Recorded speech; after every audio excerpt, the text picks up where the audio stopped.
address po ninyo sa bayan ng San Mariano. Ano po ang layunin nitong core values na ito? Kasi ganito yan. Tawag natin yan. Pag sinabi mong core values, of course, ano ba ang mga core values natin? Integrity, makadiyos, mga magagandang, anong tawag dyan sa Tagalog? Magagandang, hindi naman values. Ano yung values sa Tagalog?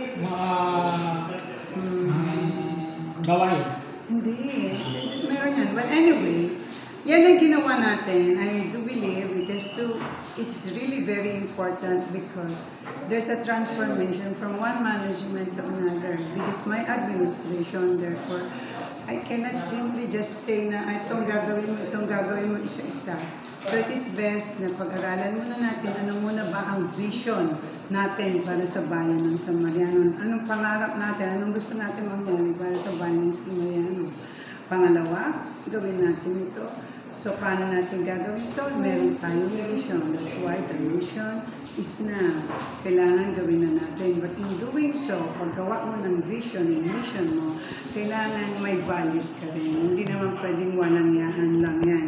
So, in that manner, kaya yung sinasabi ko na we have chosen 10 core values na yun ang aming tatapakan o yun ang aming susundin para makamit namin yung aming mission. O yun ang gagamitin namin while in action kami sa aming mission. So therefore, alam niyo naman na hindi naman ganun kadali. So it really take time, effort. It's a big challenge para sa akin. Kasi tao ang kausap, di ba? Hindi lahat ng tao naniniwala sa'yo, hindi lahat ng tao masusunod lang. Hindi kagaya sa infra. Pag ginawa mo, gagawin mo yun. Ikaw ang masusunod. Pero this time, I have to have more intelligent way, more intellectual ang dapat dating or meron ka daling pag-iintindi. Nandyan na lahat. Madami ka dapat gagamitin na virtues, at mga pamamaraan para maintindihan kanila at sumunod sila. We have to work as a team. Kailangan kasi hindi lang ako. This is not a leadership of one person. Ang tawag nga leadership. So ibig sabihin, hindi ko kaya ko lang isa.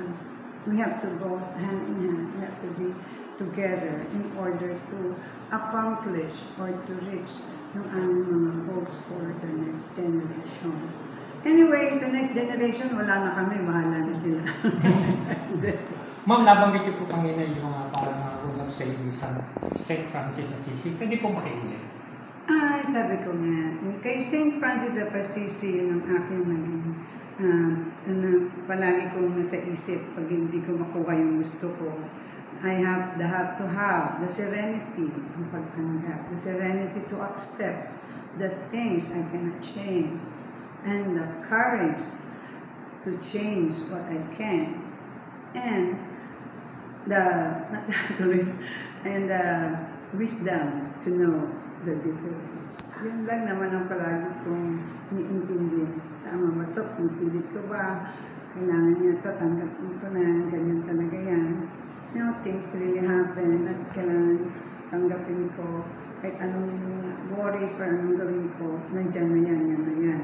Pero pag sa tingin ko na yung mga dapat na baguhin, dapat na ayusin, I think I have to have that courage to do that. Just like having a congressman in San Mariano, hindi naman niya siguro biro din, di ba? It was a courage. I took the risk and I know it's from above ang ating blessings, kaya nakuha din natin. And I know very well that God knows what's in my heart. Maraming salamat po sa Mariano Mayor, Ana Cristina Sipiando. Thank you very much. Mabuhay po kayo at mabuhay po ang San Mariano. Good morning, San Mariano. Good morning. Thank you.